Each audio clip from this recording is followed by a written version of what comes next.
Hi, my name is Ben, and I'd like to talk to you today about one of my favorite books, Neverwhere by Neil Gaiman.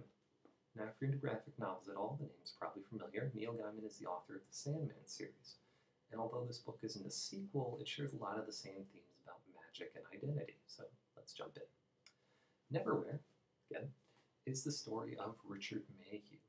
Richard's a young guy in his mid-20s with a full-time job and a fiancée that he's convinced himself he loves. One day, when walking down the street with his fiancée, Richard runs across a girl who's lying bleeding on the street, and he stops to help her. This one act of compassion turns Richard's life upside down. By helping her, Richard gets dragged into a world called London Below, which is kind of like a mirror of our own world, only much darker and stranger. In London Below, Richard realizes he's become an unperson. People in his old life no longer recognize him. Bank machines don't work, taxis don't stop. Richard no longer exists in the outside world, and so he travels through the world of London Below trying to find out how to get his old life back. He has to face the strangest things, fallen angels, talking rats, vampires. He has to go through a lot to try to find his way back home. He's joined in the journey by a girl named Dor. Dor is born in London Below, so she's a lot more familiar with how things work down there. But she's also young. Her age isn't specified, but she's probably in her mid-teens. And she's trying to find out who killed her family. And so Richard joins Dora on their journey together through London Below.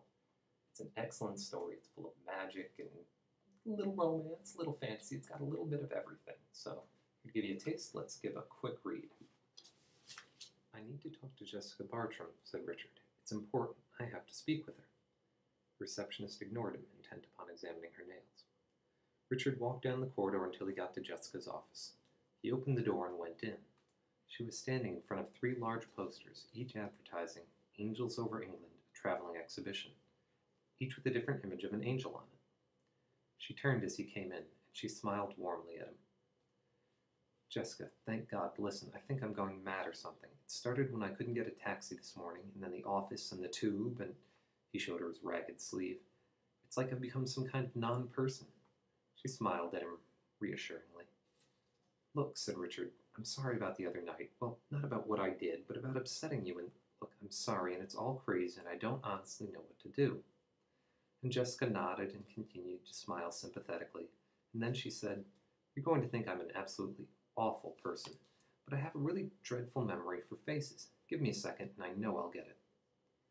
And at that point, Richard knew that it was real, and a heavy dread settled in the pit of his stomach. Whatever madness was happening that day was really happening. It was no joke, no trick or prank. It's okay, he said dully. Forget it. And he walked away, out the door and down the corridor.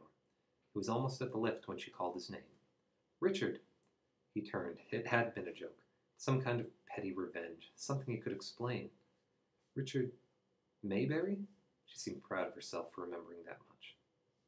Mayhew, said Richard, and he got into the elevator, and the doors sang a sad, fluting downward trill as they closed behind him. So that's a little taste of Neverwhere by Neil Gaiman. Go check it out.